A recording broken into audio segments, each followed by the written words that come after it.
नमस्कार। अभिनव कहानियाँ में आपका स्वागत है। हमारी आज की कहानी है सबक। सुना है रोहन, हमारे पड़ोस के शर्मा जी के बेटे का तलाक हो रहा है। ये तो होना ही था। रोज रोज के झगड़ों से अच्छा है कि एक ही बार में अलग हो जाएं। संगीता जी ने अपने बेटे रोहन से कहा।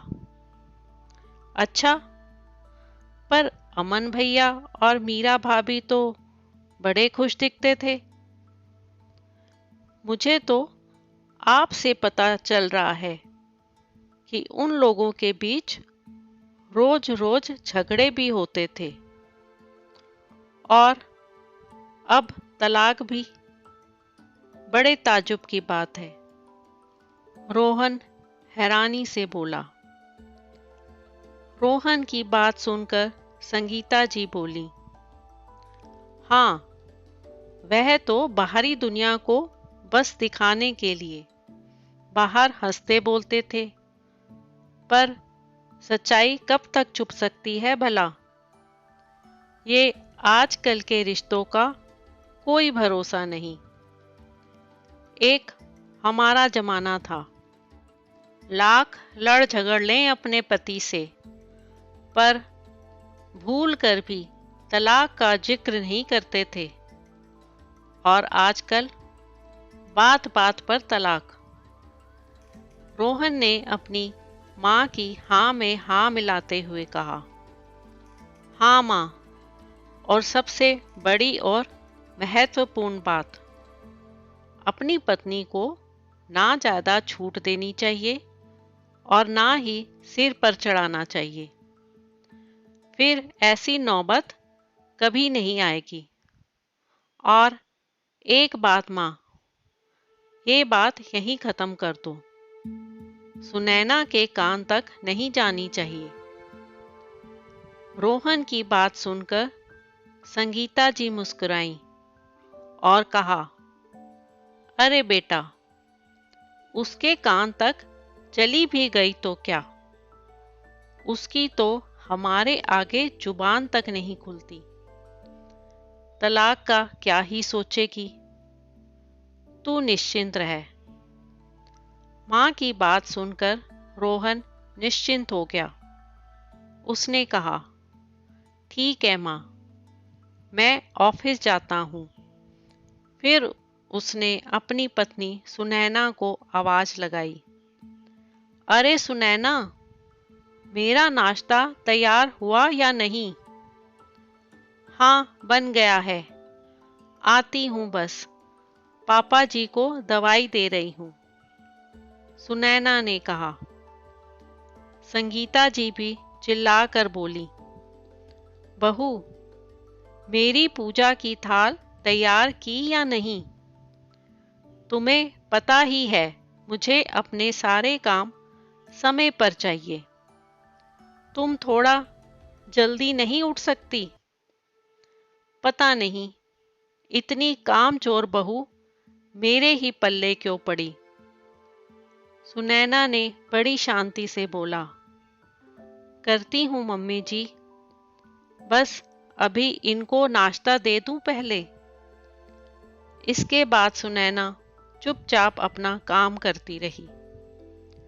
थोड़ी देर बाद रोहन ने उसे चिल्लाकर पुकारा और कहा, यह क्या सुनैना, कल तुम्हें मैंने अपने जूते पॉलिश करने को कहा था, पर तुमने किया नहीं। हद होती है कामचोरी की।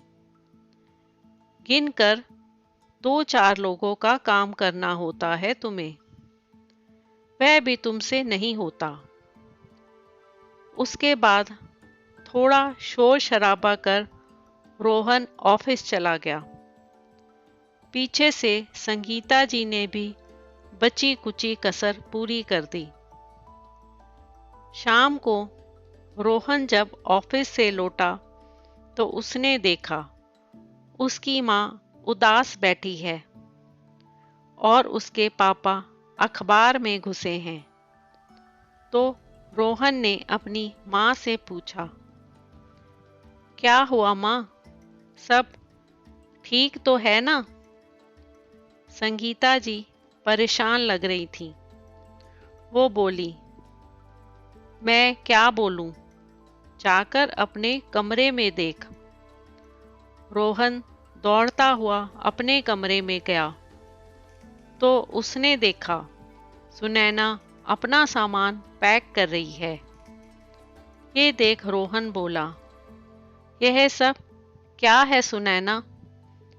तुमने अब क्या किया जो माँ इतनी परेशान है? तुम मुझे चैन से रहने क्यों नहीं देती? रोहन की बात सुनकर सुनैना ने कहा, आपके चैन का ही बंदोबस्त किया है। यह देखिए, तलाक के कागजात, उस पर मैंने अपने दस्तखत कर दिए हैं। आप भी करके इसे वकील को दे देना। मैंने अपने कपड़े और सामान ले लिए हैं। कुछ रह जाए तो बाद में आकर ले जाऊंगी। रोहन हैरान रह गया। वो बोला, ये सब क्या बक रही हो तुम? मुझे तलाक दोगी, इतनी औकात कब से हो गई तुम्हारी? 2 दिन में उल्टे पांव वापस आओगी। और जा कहाँ रही हो? अपने मायके? वह लोग रख लेंगे ना तुम्हें? तुम्हें क्या लगता है तुम्हारी ऐसी बातों से मैं डर जाऊंगा और तुम्हारे पैर पकड़कर गिड़गिड़ाऊंगा? सुनैना ने शांति से उत्तर दिया, नहीं जी, मैंने ऐसा कब कहा? मैं तो रोज रोज आप लोगों की बातें सुनकर यह सोचती हूँ कि मैं आप लोगों की जिंदगी खराब कर रही हूँ। आप लोगों को बेहतर लड़की मिलनी चाहिए थी। सो मैंने सोचा, चलो मैं ही आपसे अलग हो जाती हूँ। क्यों किसी पर जबरदस्ती बोझ बनना? सच में मेरी औकात नहीं आप लोगों के बीच रहने की, इसलिए आपको आजाद कर रही हूँ। अब आप अपने लिए अपनी पसंद की लड़की ढूंढ लेना। उसके बाद सुनैना चली गई। अगले दिन संगीता जी सब कुछ संभाल लेंगी, यह सोचकर बड़ी जोश के साथ सुबह उठी। पर एक बार में एक ही काम संभालने के कारण उनकी पूजा छूट गई। रोहन को नाश्ता समय पर नहीं मिला, जिससे उसे ऑफिस में डांट पड़ी। रोहन का कोई सामान जगह पर नहीं था। दोनों माँ बेटे ही आपस में लड़ने लगते कभी कभी। एक दिन रोहन ने माँ को गुस्से से कहा था, अमन भैया के तलाक वाली बात घर में ना कहें, पर आप औरतों के पेट में कोई बात पचे तब ना। संगीता जी ने भी ऊंची आवाज में बोला, मैंने वह बात तुझे बताने के बाद फिर कभी जिक्र ही नहीं की इस घर में। यह तेरी गलती है। क्या जरूरत थी बात बात पर बहू पर चिल्लाने की? आखिर कब तक सहती बेचारी? उनकी बात सुनकर रोहन के पापा सुरेंद्र जी बोले, बेचारी? कौन बेचारी? जिसको तुमने भी कम नहीं सताया। खुद तो दिन भर बैठी रहती और उसे बस आदेश देती रही। सही किया बिल्कुल बहू ने। और तुम संगीता, मेरी दवाई का समय याद रखो, जैसे पहले रखती थी। अब तो बहू भी नहीं है जो वह दे देगी। दोनों माँ बेटे अब पछताने लगे। कुछ दिन बाद दोनों ने तय किया कि वे सुनैना को वापस लाएंगे। ये सोचकर संगीता जी ने सुनैना की माँ मंजू जी को फोन किया और कहा, नमस्ते समधन जी। मंजू जी ने भी कहा, जी नमस्ते। संगीता जी ने मंजू जी से धीरे से कहा, सुनैना को फोन दीजिए जरा। मंजू जी हैरान थीं। वो बोली, पर सुनैना तो वहीं है ना। संगीता जी को मंजू जी की बात पर विश्वास नहीं हुआ। वो बोली, क्या आप झूठ बोल रही हैं ना? उससे कहिए हम अपने किए पर शर्मिंदा हैं। आगे से उस पर कोई तानाशाही नहीं होगी। बस वह लौट आए। हमें समझ आ गया है। आप उसे फोन दीजिए।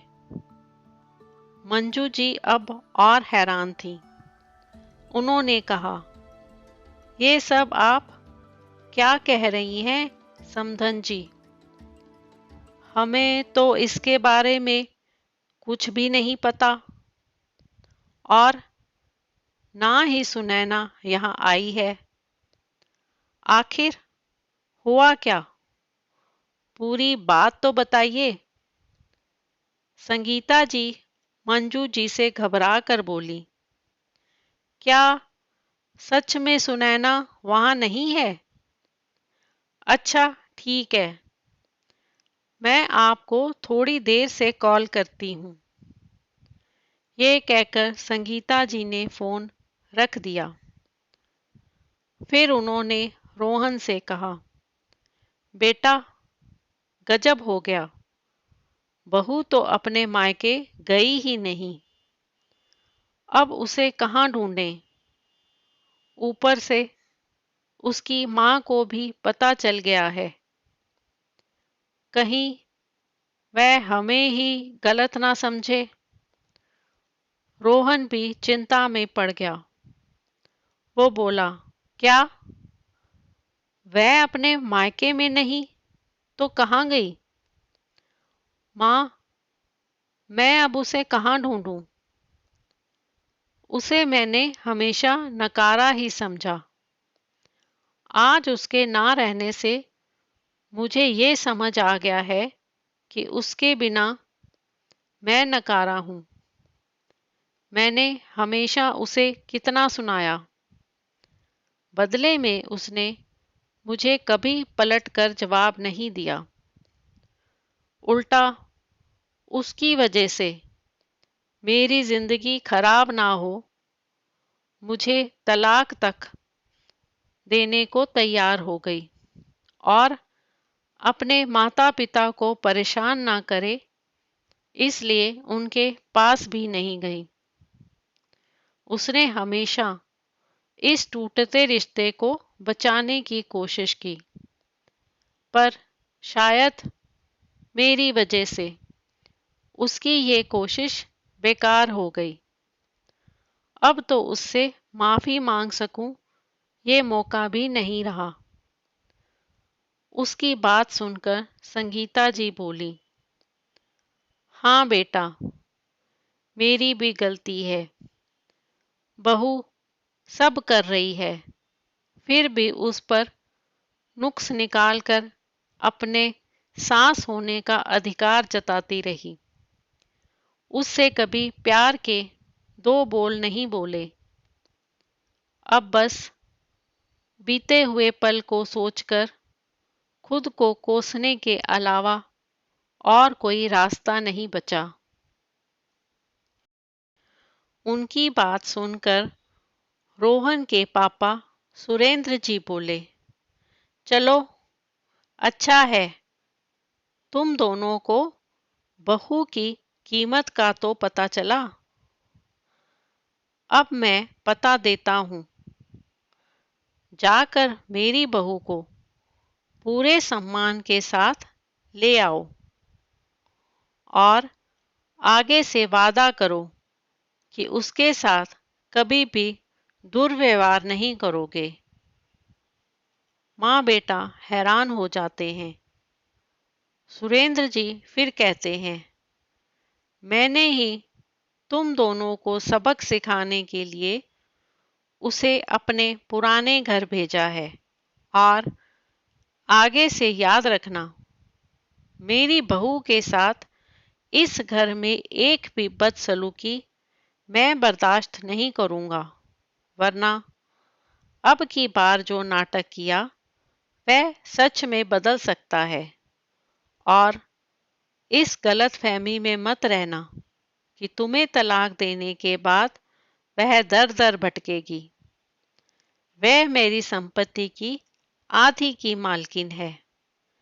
इसके बाद रोहन और संगीता जी सुनैना को घर ले आए और उसके साथ अच्छा व्यवहार करने लगे। तो दोस्तों, आपको आज की कहानी कैसी लगी? लाइक और कमेंट करके ज़रूर बताएं और चैनल को सब्सक्राइब करना बिल्कुल ना भूलें। तो मिलते हैं एक नई कहानी के साथ। बहुत बहुत धन्यवाद।